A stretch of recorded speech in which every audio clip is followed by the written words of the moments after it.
పశ్చిమ గోదావరి జిల్లా పాలకొల్లులో మంత్రి నిమ్మల రామానాయుడు కుటుంబ సమేతంగా దీపావళి పండుగను జరుపుకున్నారు. అంజలి మానసిక వికలాంగుల పాఠశాలకు చేరుకున్న మంత్రి రామానాయుడు తమ కుటుంబ సభ్యులతో కలిసి విద్యార్థులతో గడిపారు.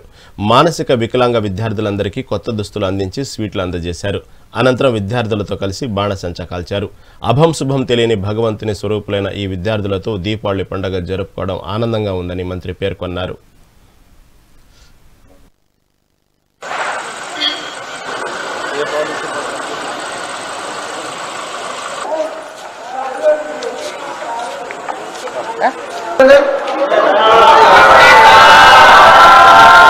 नमस्ते मैडम।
దీపావళి శుభాకాంక్షలు తెలియజేస్తూ ప్రతి సంవత్సరం కూడా దీపావళి పండుగను ఏదైతే దివ్యాంగులు ఎవరైతే ఉంటారో వారి దగ్గర కానీ ఎవరైతే మరి పేద మధ్యతరగతి సంబంధించినటువంటి హాస్టల్స్ వసతి గృహాలు ఎవరైతే ఉంటాయో వాటి దగ్గర కానీ ప్రతి సంవత్సరం కూడా కుటుంబ సమేతంగా వారితో కలిసి ఆ దీపావళి పండుగను చేసుకోవడం మరి ప్రతి సంవత్సరం కూడా చేస్తూ ఈ సంవత్సరం కూడా మన అంజలి మానసిక దివ్యాంగుల మరి స్కూల్ వద్ద ఈరోజు దీపావళి పండుగను అందులో కూడా మరి మొన్ననే మా పాప మ్యారేజ్ సందర్భంగా మరి అల్లుడి గారు సైతం కుటుంబ సమేతంగా ఈ యొక్క కార్యక్రమంలో భాగం పంచుకోవడం చాలా చాలా సంతోషంగా ఆనందంగా ఉందని చెప్పి ఈ సందర్భంగా తెలియజేసుకుంటూ ముందుగా అందరికీ కూడా దీపావళి శుభాకాంక్షలు తెలియజేస్తూ ప్రతి సంవత్సరం కూడా